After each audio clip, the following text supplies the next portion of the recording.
제 머리는 통합과 공존의 새로운 세상을 열어갈 청사진으로 가득 차 있습니다. 저는 감히 약속드립니다. 2017년 5월 10일 이날은 진정한 국민 통합이 시작된 날로 역사에 기록될 것입니다. 기회는 평등할 것입니다. 과정은 공정할 것입니다. 결과는 정의로울 것입니다. 네, 촌철살인의 명쾌한 한마디부터 속 터지는 막말까지 한 주간의 말말말로 정치권 이슈를 정리하는 시간 각설하고, 더불어민주당의 최민희 전 의원, 자유한국당의 김용남 전 의원 두 분 나오셨습니다. 두 분 어서 오십시오. 안녕하세요. 네, 안녕하세요. 예. 자, 2년 전 문재인 대통령 취임 당시의 취임사 들어보셨습니다. 내일 5월 10일이 문재인 후보가 출범한 지 2년 되는 날인데요. 먼저 2년 전과 지금 어떤 점이 같고 다르다고 보시는지 두 분께 여쭙겠습니다. 김용남 의원께서 먼저 말씀해 주시죠. 내일이 만 2년 되는 날이죠. 근데 네. 많은 분들이 아직도 2년밖에 안 됐냐고 말씀하시는 분이 많이 있습니다. 그 느낌으로는 한 4년쯤 지난 것 같은데. 그 문재인 대통령의 2년 전 취임사를 지금 들어보면 예. 처음으로 다가오는 느낌은 속았다. 이런 거 아닐까 모르겠어요. 예. 2년 전에 국민 통합의 시작일이다 이렇게 말씀하셨는데 사실은 뭐 그 이후로 본격적인 분열이 시작됐죠. 그리고 기회, 과정, 결과에 있어서 과연 취임사의 내용대로 됐느냐. 많은 분들이 그렇게 생각 안 하실 것 같습니다. 그 취임사 저는 개인적으로 그렇게 생각해요. 이 취임사 자체, 그러니까 어떤 정치적인 수사의 측면에서는 네. 아주 잘된 취임사예요. 지금 청와대 연설기록 비서관이 아닌 다른 사람이 썼나 봐요. 그러니까 연설문이라는 측면에서는 아주 좋은 연설문이었는데 문제는 진정성이 없다는 것이 가장 큰 문제입니다. 네. 그 취임사의 내용과는 너무나도 다르게 지난 2년 동안 우리나라가 흘러들어와서 글쎄요, 앞으로 남은 3년이 참 걱정되는 측면이 많이 있습니다. 예, 남은 3년이 걱정되신다는 의견 주셨고, 최민희 의원께서는 어떻게 보셨는지요? 저는 국회의 벽이 너무 높았다. 그러니까 모든 개혁 입법이 지금 국회에서 막히고 있고, 이번에 패스트트랙의 경우도 다수결의 원칙에 승복하지 않는 제1야당으로 인해서 국회가 난장판이 됐다. 그러니까 아마도 문재인 대통령께서는 제1야당이 이 정도일 줄은 모르셨던 것 같습니다. 그래서 저는 결국은 대한민국이 바뀌기 위해서는 대통령만 바뀌어서는 안 되는 거구나. 국회 문화가 바뀌어야 되고 국회의 실질적 주류가 교체돼야 되는구나. 네. 이렇게 생각했습니다. 같은 시간 같은 공간을 우리가 살고 있는데 지금 평가는 두 분이 분열의 시작점이니까 다르게 지금 나타나고 있습니다. 분야별로 좀 하나씩 좀 짚어볼까 합니다. 아무래도 이제 대북관계 진전을 여당 쪽에서는 큰 성과로 가장 치는 것 같은데 이 부분에 대해서는 최민희 의원께서 좀 말씀해 주시죠. 네, 우선 그 역사는 직선으로 나아가지 않는다. 네. 그리고 한반도 평화를 지키는 길은 그게 단선적으로 1단계에서 2단계, 3단계 쭉 가는 게 아니다. 저는 이게 가장 소중한 경험이라고 생각합니다. 그런데 과거에는 김대중 노무현 정부에서 대북 진전을 이루어 놓으면 보수 정부가 원점에서 마이너스로 가버린 네. 그런 상황이고 지금도 자유한국당은 평화를 원하지 않는 게 아닌가 이런 느낌이 드는 대응을 합니다. 그러나 문재인 정부와 미국은 네. 지금 한미 공조가 어느 때보다 잘 이루어지고 있어서 이런 공조를 바탕으로 어쨌든 과거로 돌아가진 않도록 북한을 잘 관리하고 있고 이번에 저강도 도발을 북한이 했는데 저는 도발은 분명하다고 생각합니다. 네. 그럼 도발의 이유가 뭐냐 따져봐야죠. 그건 한미 합동 공중훈련도 했기 때문에 서로가 사실은 도발하고 있는 건데 북한의 도발이 우리는 더 크게 느껴집니다. 네. 근데 이제 그런 도발에 대해서도 과거 같으면 이거 하나로 또 과거 원점으로 돌아가는데 그러지 않고 한미가 잘 관리하니 북한도 우리 도발 의도가 없었다. 이렇게 물러서게 되는 그래서 새로운 대북 관계를 맺어가는 단계로 진입해서 이전처럼 전쟁의 공포가 없어졌다는 부분은 네. 평가받아야 하고, 다만 정말 한반도 평화를 지키고 북한을 비핵화시키는 게 이게 정말 인내와 노력이 필요하다. 이걸 깨달은 지점이라고 봅니다. 예, 여기에 대해서 김영남 의원님. 일전에도 제가 한번 말씀드린 적이 있습니다만 이 외교 안보 분야는 참 정부가 국민을 속이기 쉬운 분야입니다. 네. 그러니까 일례로 1938년도에 영국의 체인벌린 수상이 독일의 히틀러하고 미네 협정을 체결하고 불과 몇 개월 후에 제2차 세계대전이 발발하는데 영국 국민들이 당시에는 전쟁을 막고 평화를 가져왔다라고 체인벌린 수상 다 박수치고 칭찬했어요. 불과 몇 달 후에 실상은 그렇지 전혀 않았다는 게 드러났지만요. 지금 정부 여당에서 대북 관계의 진전을 성과라고 내세우고 또 여론조사를 해보면 분야별로 그나마 그래도 점수가 제일 높게 나오는 게 대북 관계를 잘했다라는 식으로 나오는 것으로 알고 있습니다. 근데 사실은 그렇지 않죠. 그러니까 박근혜 정부 때는 긴장이 고조되지 않았었냐. 사실은 북한으로 하여금 핵을 포기시키기 위해서는 긴장이 높아지지 않고는 방법이 없죠. 그게 어떻게 개발한 핵인데 그냥 포기하겠어요. 사실은 아주 극단적인 어떤 어려움까지 몰려서 정말 우리가 핵을 포기하지 않으면 김정은 입장에서는 내가 쫓겨나거나 정말 잘못될 수 있겠구나라는 일종의 공포감을 느껴야만 사실은 핵 포기의 진정성 있게 나올 수 있는 거지. 네. 긴장감 하나도 없이 뭐 평화롭게 우리가 쌀 보내줄게 돈 800만 불 줄게 그런다고 포기할 핵이 아니지 않습니까? 그러니까 그거는 진정으로 해결하기 위한 어떤 단계적 과정이었는데 네. 민주당에서 그때는 전쟁 위기가 높아졌는데 지금 문재인 정부 들어서 전쟁 위기가 해소됐다? 사실은 거꾸로 가는 거죠. 아주 오랜만에 찾아온 북한의 핵 폐기의 기회를 지금 허송세월하고 있는 겁니다. 예. 뭐 더 해요? 아니요. 안 돼요. 저희 뭐 궤변이시죠. 뭐. 아니요. 자, 이제는 그러면은 다룰 게 많아서 분야별로 좀 살펴봐야 되니까. 이런 날은 한 40분이 아니고 4시간 정도 해야 되는데. 그러니까 말입니다. 저 못해요, 4시간. 자, 경제 정책에 대해서 여러 가지 의견들이 엇갈리고 있습니다. 이것도 상당히 좀 중요한 부분인 것 같고 여기에 대해서는 김영남 의원께서 먼저 좀 말씀해 주시죠.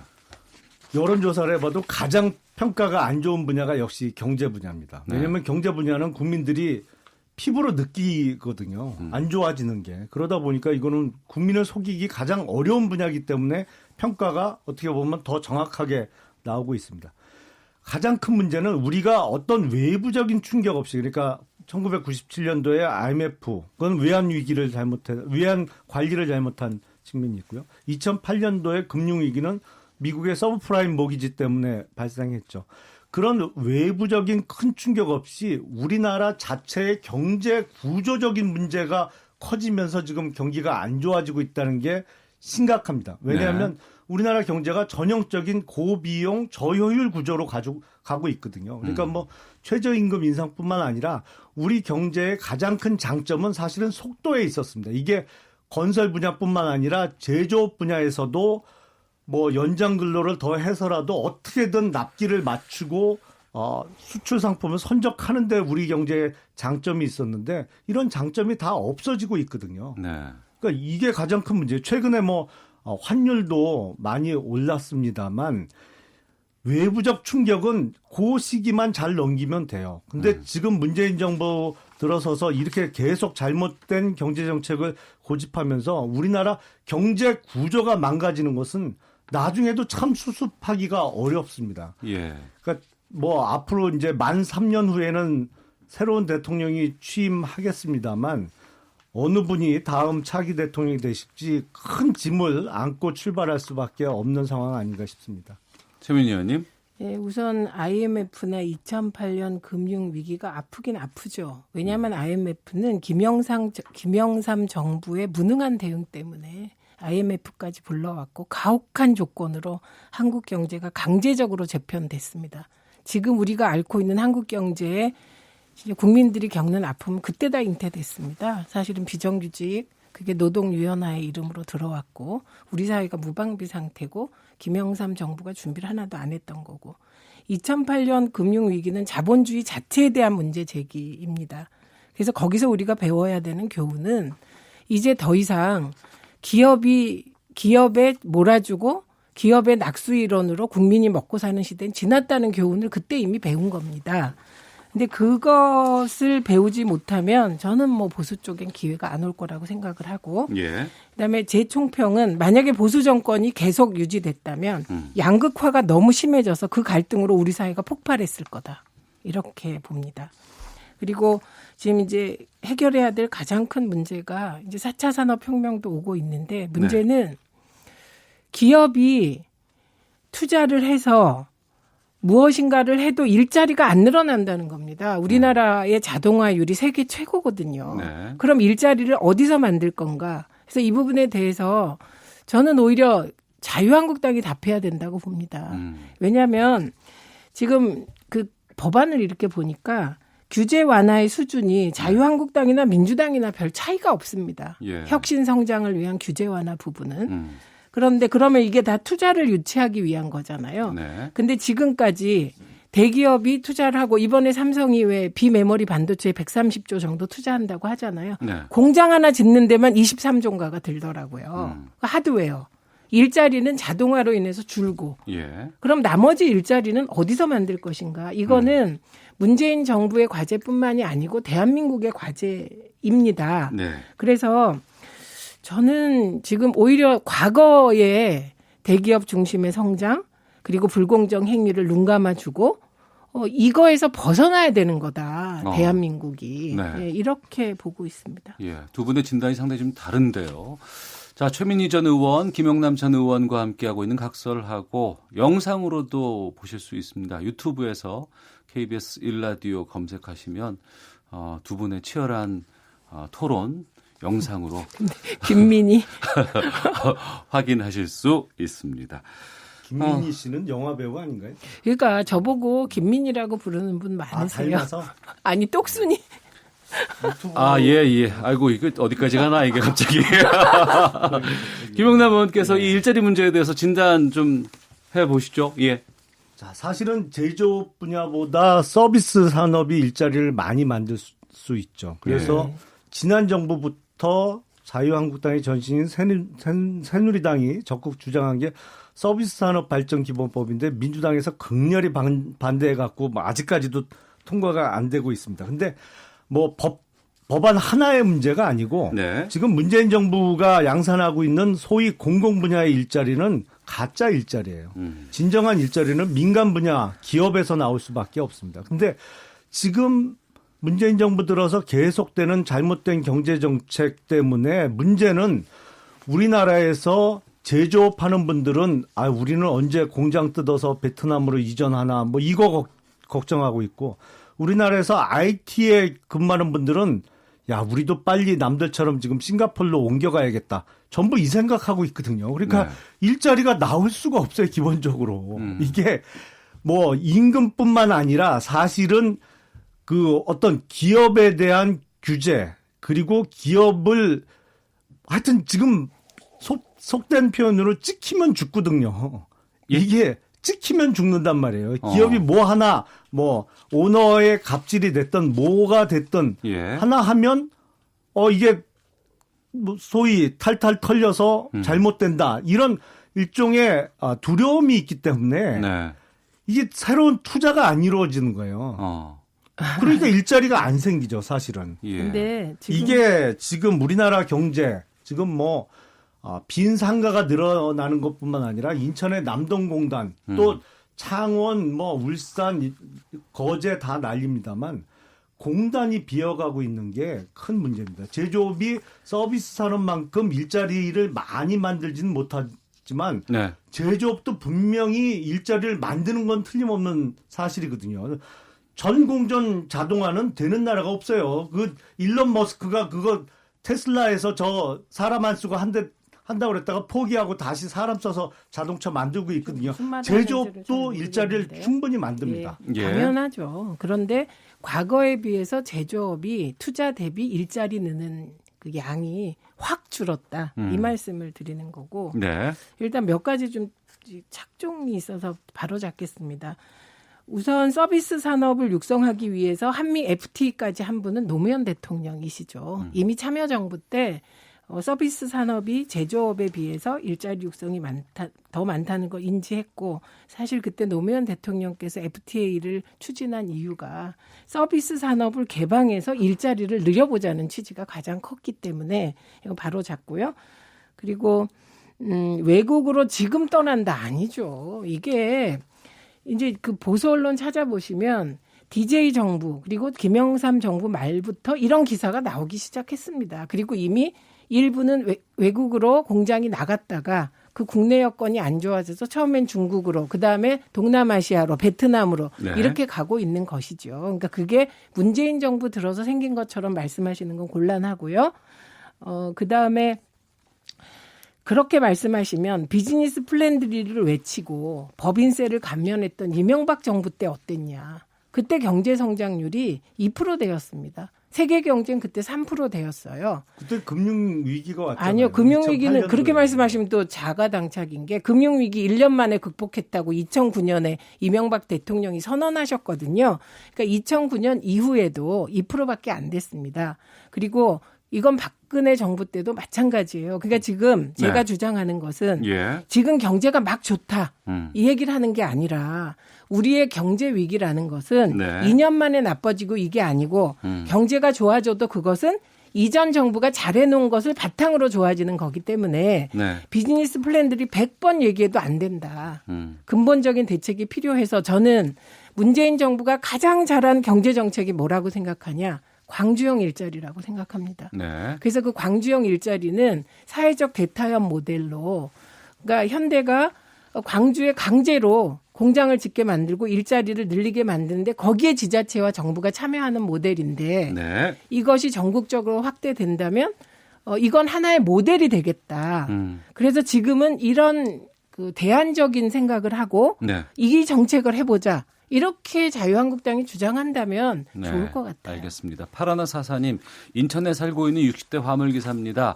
지난해부터 일감이 절반 이하로 줄었습니다. 바닥 경기를 누구보다 실감하는 사람들입니다. 경기를 활성화할 수 있는 대책과 처방이 시급합니다. 3853님, 정부가 일을 잘하기 위해선 먼저 국회가 변해야 하고 국민은 국회의원을 잘 뽑아야 한다는 걸 실감하는 요즘입니다. 라는 의견 보내주셨습니다. 문재인 정부 핵심 과제라고 할 수 있는 적폐청산 현재까지 지금 진행 중에 있는 상황입니다. 여기에 대해서는 정말 보수 진보 사이의 생각이 상당히 많이 다르고 접근 방식도 다른 것 같은데 여기에 대해서 좀 말씀을 듣겠습니다. 김영남 의원님. 일단 적폐청산을 외치고 있는데 과연 누가 진정한 적폐냐? 이게 사실은 상반되죠, 의견이. 네. 문재인 정부에서는 반 문재인 전선을 다 적폐로 규정하고 지금 2년째 하고 있습니다만 반대편에서 보면 지금 이루어지고 있는 여러 가지 일들이 사실은 적폐라고 생각이 되거든요. 가장 뼈아픈 것은 지난 2년 동안 우리나라의 법치가 거의 40년 정도 후퇴를 했다는 것입니다.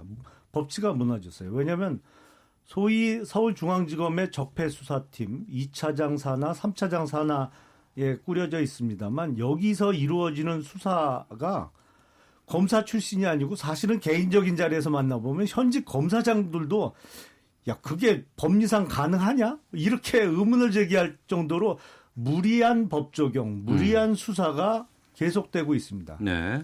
그리고 무엇보다 심각한 것은 지난 역대 정부 어디에서도 없었던 사법부의 독립이 근본부터 흔들리고 있다는 것이 가장 큰 문제죠. 제일 먼저는 사법부의 독립은 일단 구성의 독립이 첫 번째입니다. 사법부를 구성할 때 독립적으로 구성이 돼야 되는데 네. 너무 정치 편향적인 인사들이 대법관도 가고 헌법재판관도 가면서 구성의 독립부터 깨졌어요. 그리고 재판의 독립이 가장 비근한 얘가 김경수 도지사를 법정 구속했던 성창호 판사가 지금 기소되고 재판이 배제된 상태로 지금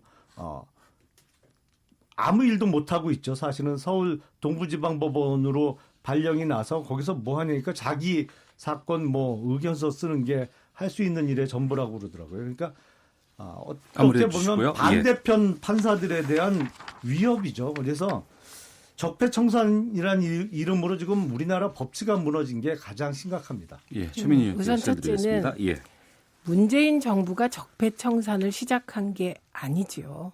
적폐청산 요구는 국민들로부터 나왔고 촛불로부터 나왔습니다. 그걸 촉발시킨 건 누구냐? 박근혜 최순실이죠. 박근혜 최순실 국정농단으로 비롯된 것이고 그러면 박근혜 전 대통령을 누가 탄핵했냐? 국민이 탄핵했고 국회가 탄핵했고요. 민주당은 그때 국회 의석수가 130석이 안 됐습니다. 3분의 2가 됐어요. 누가 3분의 1을 채웠나요? 당시 새누리당 의원들이 채운 거 아닙니까? 그러니까 당시 자유한국당도 박근혜의 적폐를 인정했고 최순실의 적폐를 적폐청산을 하신 겁니다. 그 결과로 황교안 대행체제 때 박근혜 전 대통령, 박근혜 피고인이 구속됐습니다. 이건 문재인 대통령이 한 일이 아닙니다. 국민의 요구였고요. 두 번째, 저는 가장 큰 적폐가 권력 사유화라고 생각합니다. 그 권력 사유화의 결과가 뭐냐면 첫째, 최순실이라는 강남 아줌마가 권력을 휘두른 거. 그게 박근혜 대통령의 직접적인 탄핵 사유이고요. 두 번째는 권력을 사유화해서 KT나 공기업에 맘대로 들어간 거. 네. 예, 김성태 의원의 딸 등 지금 수사가 진행되고 있고 저는 KT뿐만 아니고 이 소위 취업 사유화 부분, 청년들을 울리는 이 부분은 더 광범위하게 적폐를 파헤쳐야 된다고 생각하고요. 예. 세 번째 권력 사유화의 또 하나의 결과는 법치 파괴입니다. 김기춘, 양승태, 우병우 라인이 저지른 사법부 농단으로 깨진 법치를 지금 문재인 정부가 바로 세우고 있다고 말씀드리겠습니다. 알겠습니다. 더불어민주당의 최민희 전 의원, 자유한국당의 김영남 전 의원 두 분과 함께하고 있는 각설하고 헤드라인 뉴스 듣고 또 잠시 쉬었다가 계속해서 말씀 이어가도록 하겠습니다. 네, 최민희 전 의원, 김영남 전 의원과 함께하고 있는 각설하고 유튜브에서 KBS 1라디오 검색하시면 저희가 방송하시는 모습 영상으로 보실 수 있습니다. 생중계에 함께하고 계시는 박재순님께서 두 분 항상 열심히 방송해 주시는 것 고맙습니다. 나라를 걱정하는 마음으로 계속 노력해 주세요. 지켜보겠습니다. 라는 의견 주셨습니다. 자, 인서트 넣어주세요. 기호 1번 이인영 후보가 제20대 국회 더불어민주당 제4기 원내대표에 당선됐음을 선포합니다. 정말 말 잘 듣는 그런 원내대표 돼야 되겠다 생각했습니다. 제가 고집이 세다 이런 평들을 원내대표하면서 완전히 깔끔하게 불식하겠습니다. 주류 비주류가 없는 완전체로서 새로운 통합, 새로운 질서를 만들어내는 민주당 다시 한번 해보자. 이런 기대셨다고 저는 생각합니다. 네, 더불어민주당 신임 원내대표의 이인영 의원이 3선의 의원입니다. 선출됐습니다. 먼저 최민희 의원님, 네. 이인영 대표 어떤 인물인지를 좀 소개해 주세요. 이인영 대표가 386의 리더입니다. 그리고 전대협 1기 의장이에요. 네. 그러니까 전국 대학생연합 1기 의장이니까 상징성이 굉장히 크죠. 그리고 지금은 586의 대표주자입니다. 그리고 제가 보기에는 도덕적으로 가장 완벽한 네, 분이고요. 네. 그리고 지금까지 별로 개인적인 문제를 일으킨 분이 적이 없는 그리고 프레시한 사람이죠. 네. 네, 그리고 느낌이 아주 개혁적이고 그런 사람이라 보기에 좋은 결정이다 이렇게 생각이 드네요. 예, 결선 투표까지 가긴 했습니다만 표 차이가 좀 컸어요. 우선 1차 투표에서도 네. 뭐 압도적이었죠. 그 김태년 후보와 15표 차이가 났으니까 되게 그 정도면 이제 2차는 예측이 되는 것이죠. 정말 아마도 예상 밖의 결과였을 것 같습니다. 예, 김영남 의원님, 네. 자유한국당에서 보는 이인영 원내대표는 어떻게 판단하실까요? 저는 19대 때 이제 환노위에서 같이 했는데요. 네. 전대협 1기 의장 출신이잖아요. 네, 예. 근데 생각했던 것보다 대단히 합리적이고 그리고 뭐 그렇게 과격이라는 이미지가 전혀 없어요. 예. 실제로는. 일을 하면서 접해 보면 그래서 요번에 이제 민주당 원내대표가 3파전이었지 않습니까? 네. 그 중에 이제 그 한국당에서 저분이 민주당의 원내대표가 되면 참 좋겠다라고 생각하는 분이 있었는데 그분이 안 됐어요. 안타깝습니다. 그러니까 이제 이번에 원내대표에 출마한 분이 다 삼선 의원이지만 네. 이인영 의원, 김태년 의원, 노웅래 의원. 그중에 그 자유한국당 쪽에서 이분이 되면 좋겠다고 하시는 분이 있었어요. 김태년 의원이죠. 제가 찍은 게 맞죠. 아니 뭐 특정 인물을 거론하지는 않겠습니다만 뭐 직접 저희는 말씀하시려고 하다 야당이니까 보니까. 예. 야당이니까 민주당이 지금 그 가장 큰 약점이 뭐냐면 네. 이게 그 자유한국당 전신인 새누리당이 여당할 때도 그런 문제 때문에 당이 서서히 망가졌는데 여당하면서 청와대 말을 너무 잘 듣는 거예요. 그러면 당이 망가지기 시작하거든요. 예. 민주당도 제가 보기엔 똑같은 문제를 안고 있어요. 그래서 뭐 이해찬 당대표도 지금 계십니다만 아예 하는 김에 당대표, 원내대표 다 친문 핵심이 싹쓸이 해라라고 기대를 했는데 네. 그게 조금 어긋났어요. 그러니까 이인영 원내대표가 이제 되고 나서 많은 언론에서 얘기하는 것은 이걸 계기로 네. 자유한국당이 국회로 좀 들어와야 되지 않을까라는 분석들을 하고 있고 그 역할이 숙제다 이인영 원내대표에 이렇게 얘기를 하는데 어떻게 보세요? 결자 해지를 해야죠. 그러니까 이인영 원내대표 당선이 계기가 될 수는 없고 예. 이 문제가 이렇게 심각하게 꼬인 거는 사실은 뭐 공수처법도 문제입니다만 아니 여야 합의 없이 지금 선거법을 일방적으로 지금 패스트트랙 처리한 게 가장 큰 문제예요. 아니 이거 문제를 만든 사람이 풀어야죠. 네. 이게 풀려야 국회로 돌아올 안 수 있는 들어오겠다는 거지. 거니까. 뭐 결자 해지하는 측면에서 민주당에서 새로운 원내대표가 뽑혔으니까 네. 이 문제를 어떻게 처리하는지 한번 두고 보겠습니다. 그러니까 자유한국당은 저 상태에 머물러 있고 민주당은 변화하고 쇄신하기 때문에 네. 이게 이제 자유한국당이 긴장하는 건데요. 저는 이제 두 가지 말이 떠올랐습니다. 되는 집안에선 가지나무에서도 수박이 열린다. 네. 그다음에 두 번째는 보통 소 잃고 외양간 고치는데 소 잃기 전에 외양간 고치자. 네. 그래서 이게 자유한국당에 대단히 감사드리는 건 새누리당에 2016년에 진박감별 행위 네. 그리고 옥새 들고 나르샤가 정치인들에게 준 그때 그 아주 파장이 너무 컸던 겁니다. 그러니까 20대 위원 공천. 네. 예, 그때 저는 딱 두 개예요. 진박감별. 그래서 청와대가 개입하는 거. 예. 그다음에 두 번째는 옥새 들고 나르샤. 아우 살다가 별 희한한 광경을 다 본 건데 그렇기 때문에 지금 말씀하신 대로 예. 자유한국당이 우리의 원내대표가 뽑혔을 때 민주당에 저거는 친문 일색이다. 그것도 친노 친문 일색이다. 여보라 2016년 그 새누리당 공천처럼 될 거다라는 비판을 할 것이라고 민주당 의원들이 다 그것까지 생각하고 네. 변화와 쇄신을 택한 겁니다. 그래서 개인적인 호불호들은 다 있겠지만 네. 김태년 의원도 능력이 있고 일 잘할 사람이고 이인영 후보는 뭐 능력 있고 일 잘하는데 변화와 쇄신의 이미지까지 줄 수 있고 네. 그리고 노웅래 의원이 된다고 해도 또 비문의 상징이거든요. 예. 되면 또 변화로 읽히고 이런 고민 끝에 이인영 후보를 택한 거라 저는 이 민주당 의원들의 이 정무적 감각이 이렇게 탁월했나. 그래서 이번엔 의원님들한테 진짜 칭찬을 아낌없이 드리고 싶습니다. 거기에 추가로 방금 말씀하셨습니다만 자유한국당은 지금 장외투쟁하고 있고 네. 5월 국회 언제 열릴지 알 수 없는 상황이고 네. 이걸 어떻게 풀 수 있다고 보세요? 일단 뭐 이인영 대표 일성이 예. 오늘이라도 나경원 대표와 만나겠다.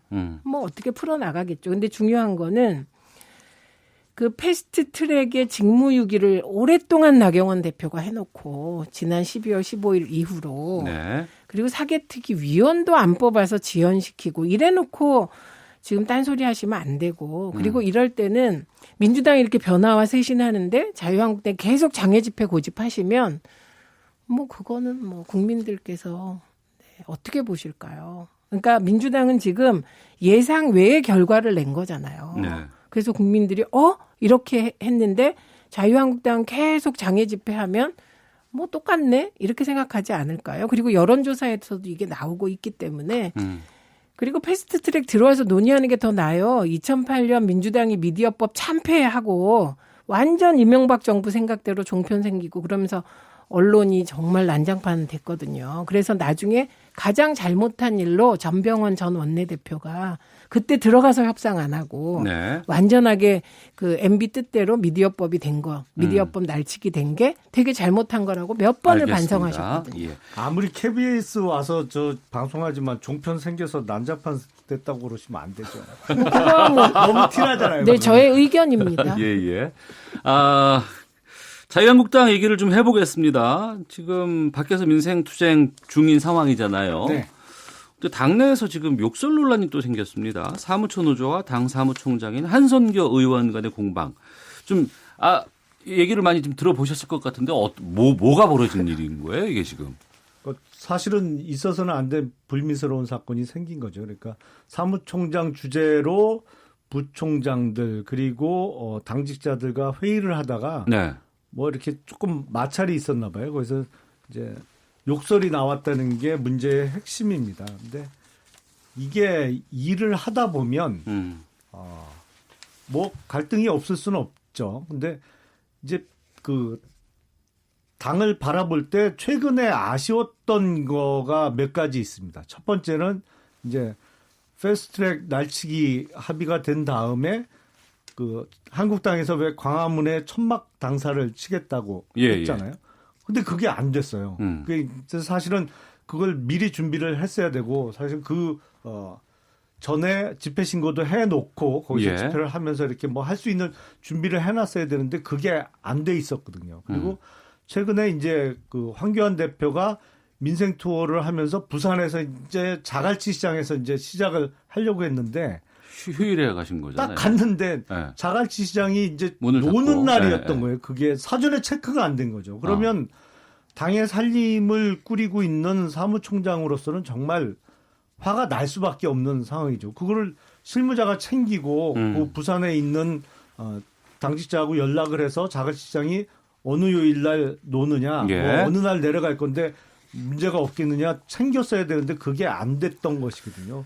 그러다 보니까 회의 때 당연히 뭐 거친 말이 오고 갈 수밖에 없는 상황이 된 거고 거기서 이제 욕설이 나온 게 지금 문제가 되고 있습니다. 근데 욕한 건 잘못했죠. 뭐. 예. 이런 논란이 한성교 사무총장이 처음이 아닌 것으로 아니죠. 알고 있습니다. 네. 여기에 대해서 최민희 네, 의원께서 오죽하면 사무처 당직자들이 저러겠습니까? 왜 이게 이런 일을 한 번도 본 적이 없잖아요. 왜냐하면 뭐 당대표나 공천 결과에 대해서 뭐 누가 문제 제기를 해도 사무총장에 대해서 사무처 당직자가 이러는 건 전 처음 본 것 같아요. 왜 그게 불가능한 일이냐?